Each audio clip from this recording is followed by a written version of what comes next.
Shalom saudara-saudari semua, kita mulai lagi pendalaman Alkitab kita. Kita masih dalam seri pemberian dari Tuhan, dan hari ini kita masuki poin yang kelima, yaitu kelimpahan materi ataupun secara fisikal. Apa yang dimaksud? Yuk kita lanjut aja. Bahwa kita sudah tahu bahwa Allah lewat kitab Kejadian dan nama-nama Allah memperlihatkan bahwa ada 5 kebutuhan manusia, yaitu pertama keselamatan. Dari keselamatan kita memperoleh hidup kekal, lalu juga terhubung dengan kuasa ilahi, sehingga jiwa kita bisa sejahtera, dan akhirnya kita bisa berlimpah dalam materi. Semua itu sudah disediakan pencipta kita, saudari, ya.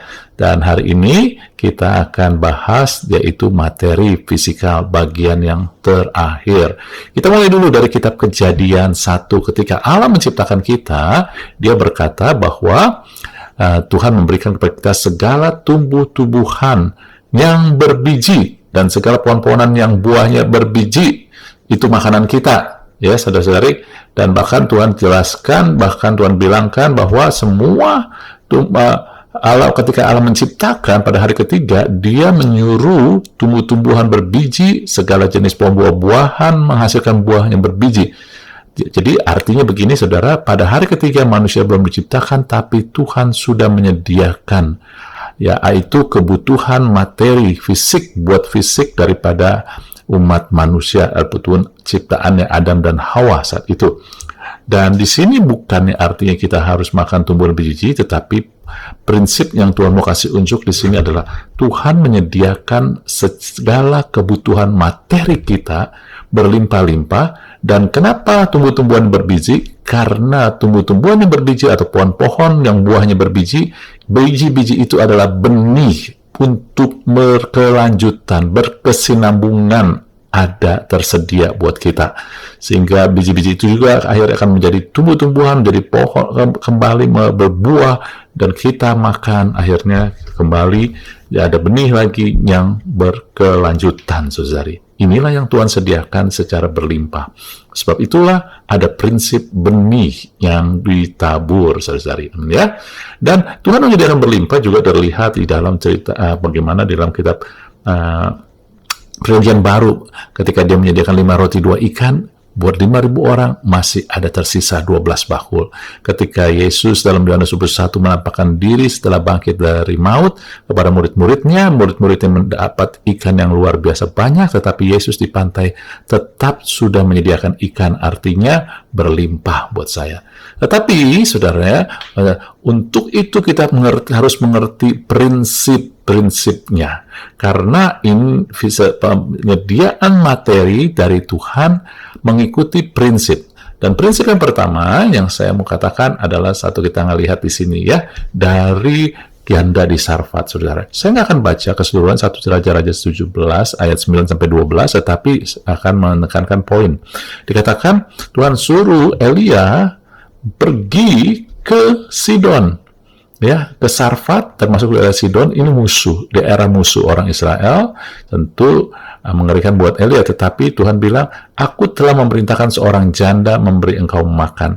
Saudara, lihat di sini, Tuhan telah menentukan, Tuhan telah memilih seorang janda, dan janda itu bukan orang Yahudi, bukan orang Israel, saudari. Ya, apakah enggak ada janda lain di situ? Banyak. Di Israel pun banyak janda lain. Tetapi Tuhan memilih janda ini. Tentu ada alasannya.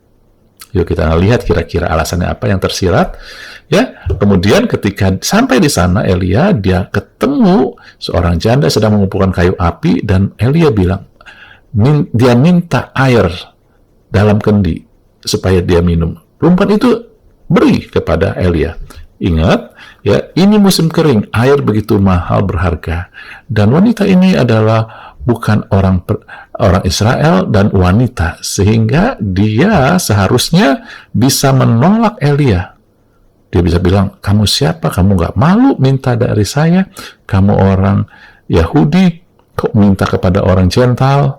Ya, banyak sekali yang untuk dimenolak, tetapi dia tetap berikan. Dan bahkan ketika Elia minta roti lagi, perempuan itu tidak menyembunyikan. Ingat ya, ini masa kering kelaparan. Perempuan itu hanya memiliki, ya, saya Anda ngelihat di sini, segenggam tepung dan sedikit minyak. Pada masa-masa sulit, kalau orang memiliki walaupun sedikit, dia sembunyikan untuk dia. Kalau ditanya, nggak ada. Tetapi wanita ini jujur, dia ngomong, aku nggak punya roti, tapi ada tepung dan sedikit minyak. Ya, saudara. Jadi yang saya mau katakan, wanita ini dipilih Allah karena memiliki karakter ataupun juga hati yang bermurah hati. Anda ngelihat di masa yang sulit, dia tetap kasih. Dia nggak komplain, dia nggak ributkan tentang Elia yang minta kepada orang non-Yahudi, kepada janda, wanita. Dia nggak sembunyikan walaupun masa sulit apa yang dia miliki, saudari. Jadi itu memperlihatkan janda ini memiliki kemurahan hati, selalu mau memberi. Atau saya katakan, selalu mau menabur. Saudari, inilah prinsip materi yang pertama bahwa Anda dan saya ketika menerima berkat dari Tuhan, apapun juga, bukan besarnya. Wanita ini, janda ini hanya memiliki sudah paling minimal, tetapi dia tetap mau menabur, saudara.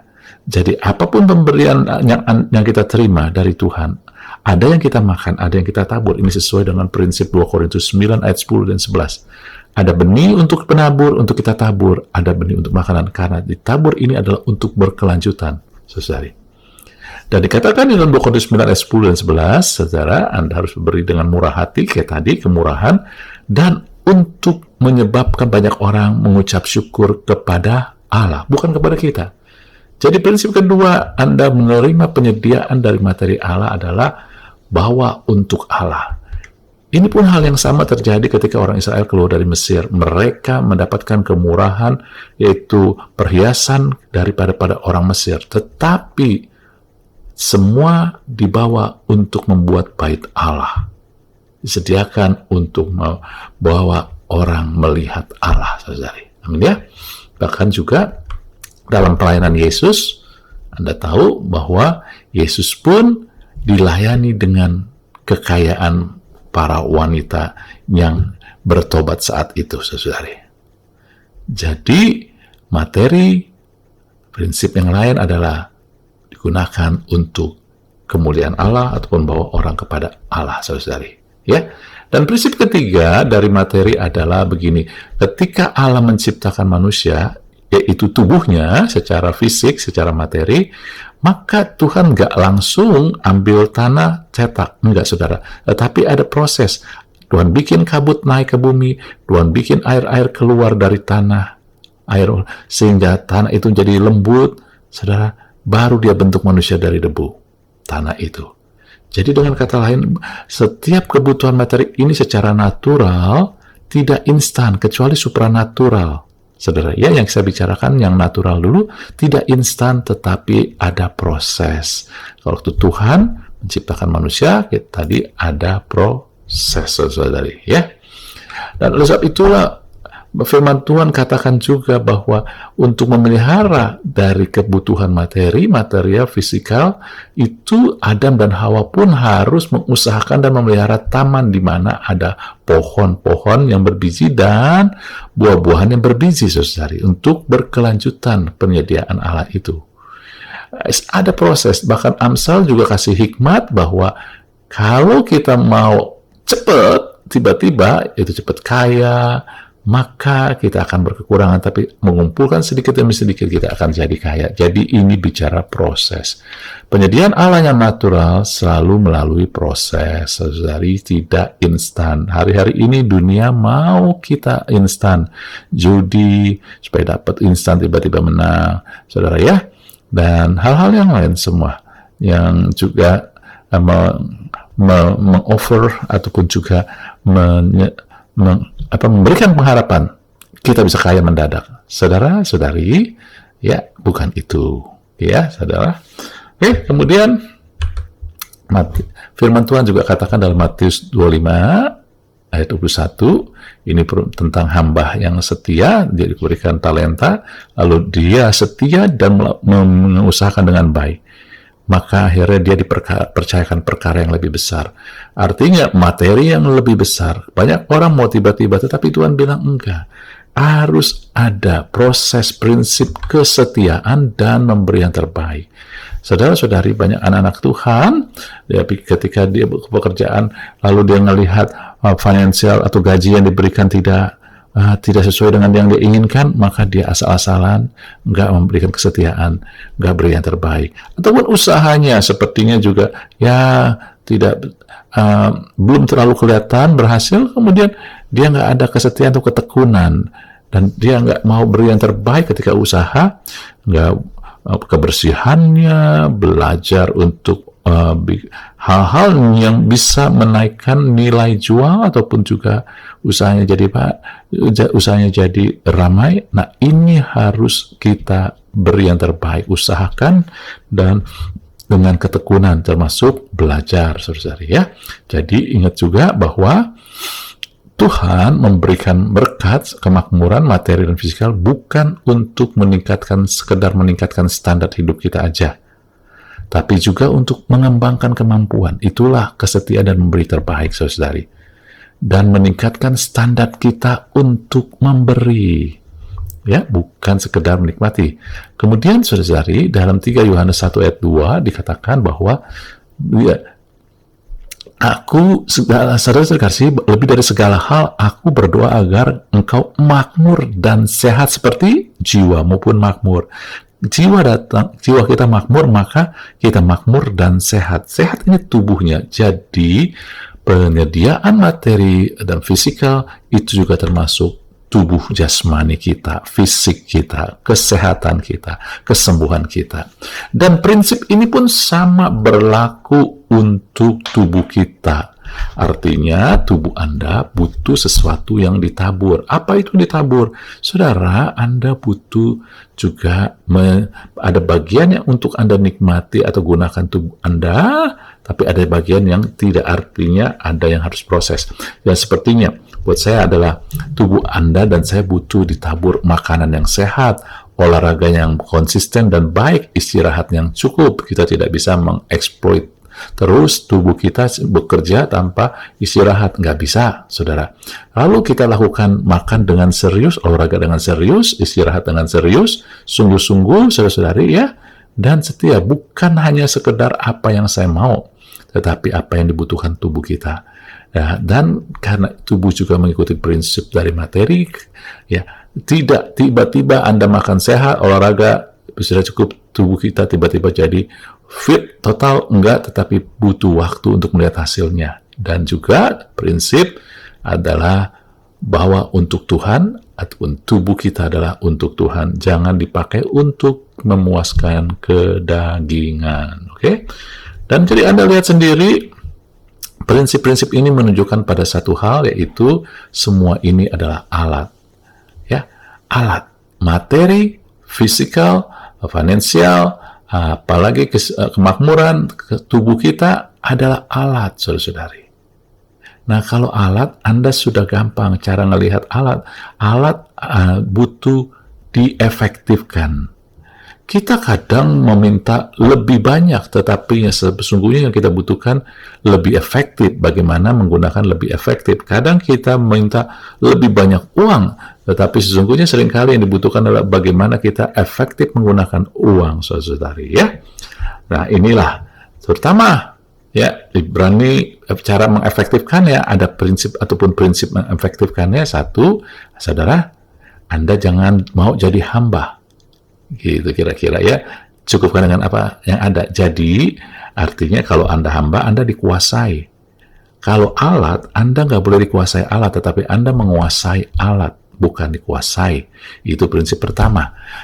Materi, finansial, kemakmuran, kesehatan tubuh Anda, itu jangan dikuasai sehingga Anda terobsesi, tetapi Anda menguasai sehingga Anda tahu yang terbaik apa dan bagaimana memanfaatkannya.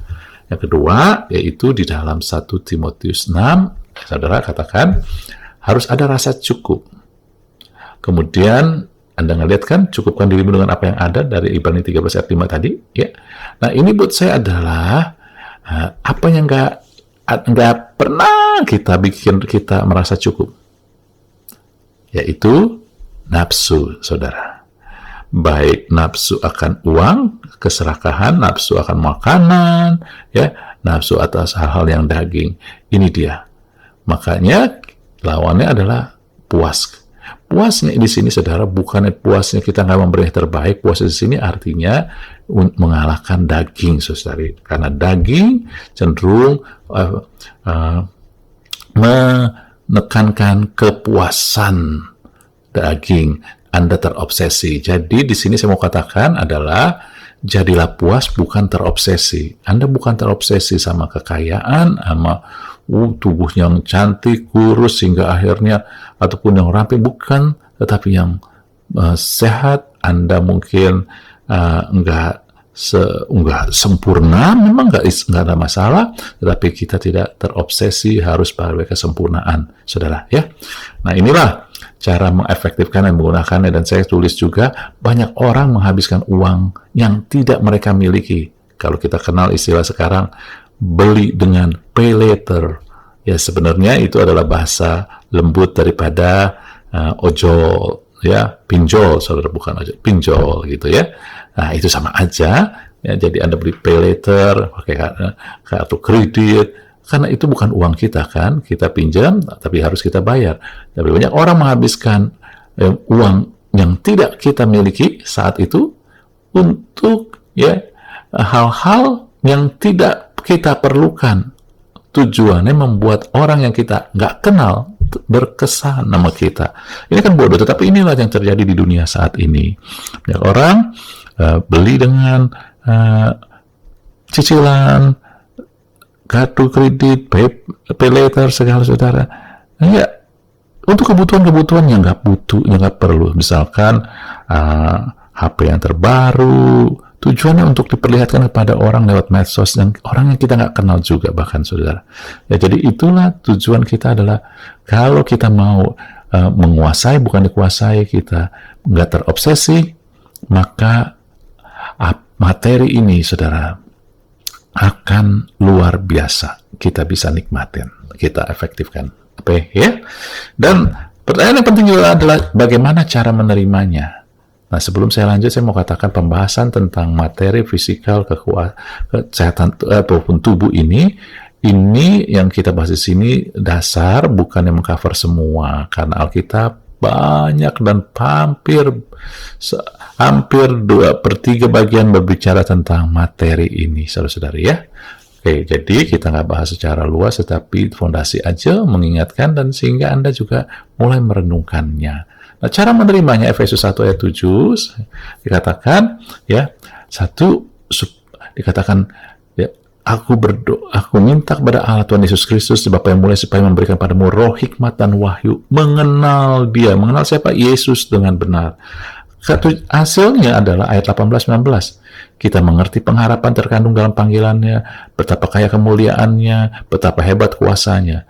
Jadi cara kita menerima, ya, ketersediaan materi yang berlimpah dari Allah dan berkelanjutan adalah mengenal Yesus Kristus dengan benar.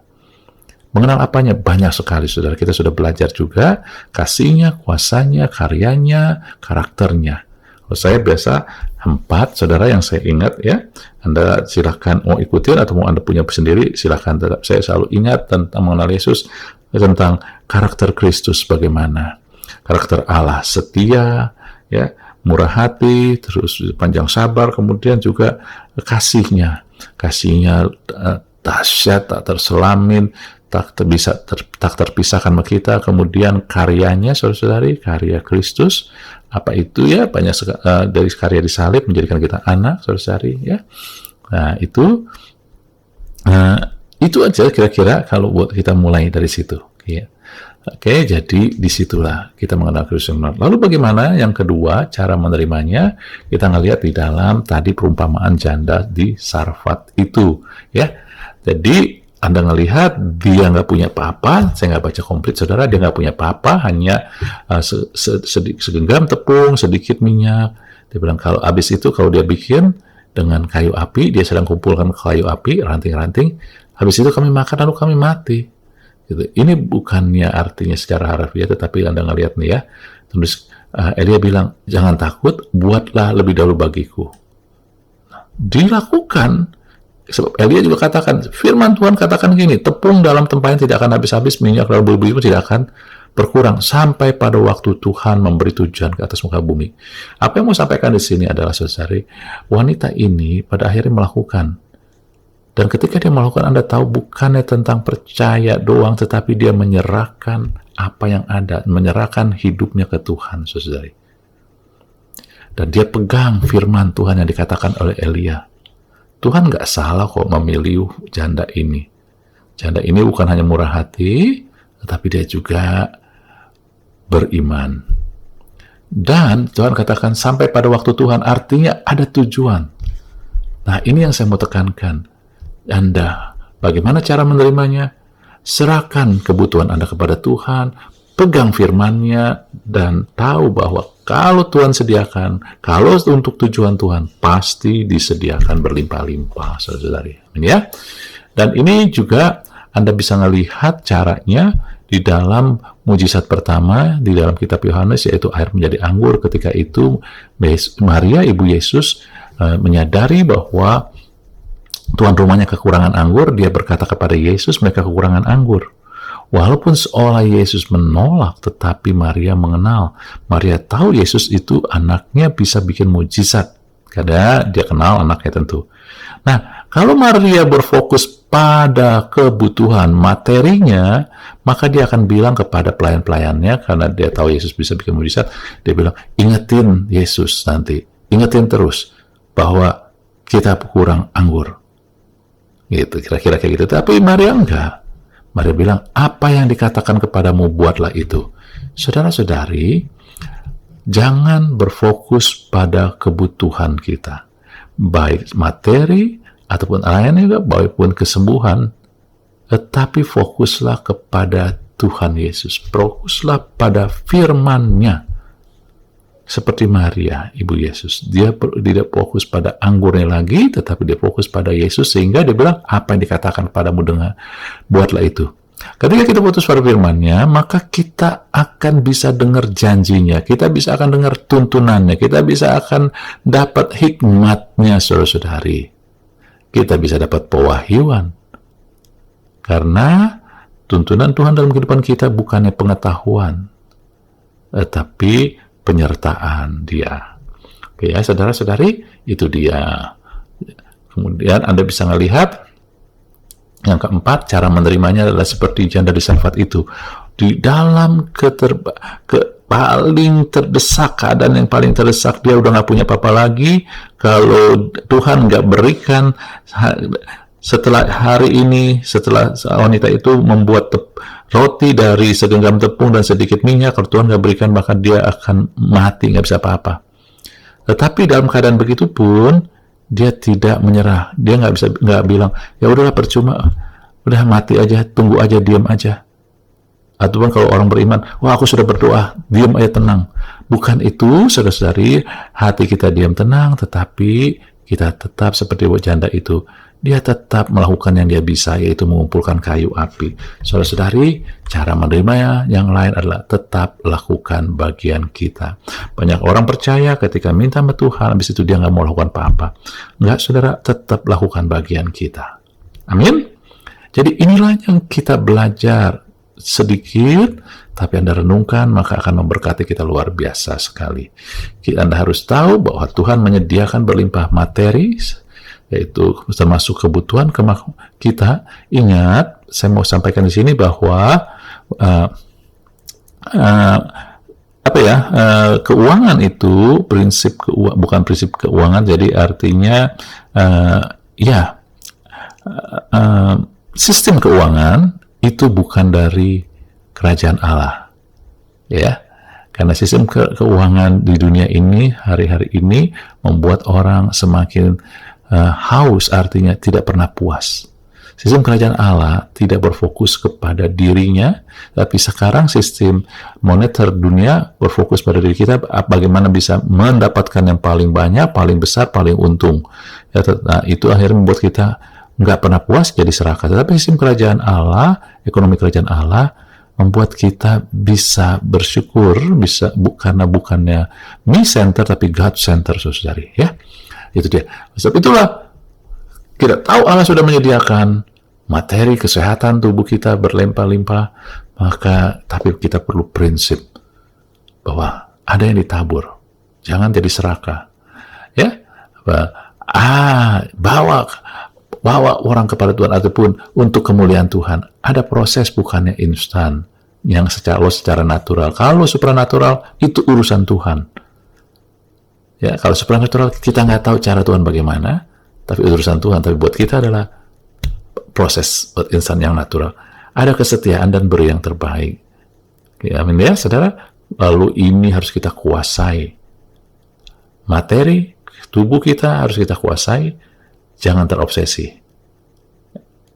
Dan Anda sudah melihat cara menerimanya. Renungkan itu dan minta tuntunan Roh Kudus supaya kita bisa aplikasikan dalam kehidupan sehari-hari kita. Amin.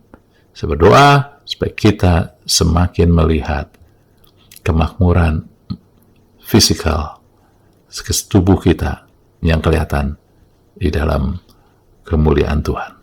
Amin. Tuhan berkati kita semua. Haleluya.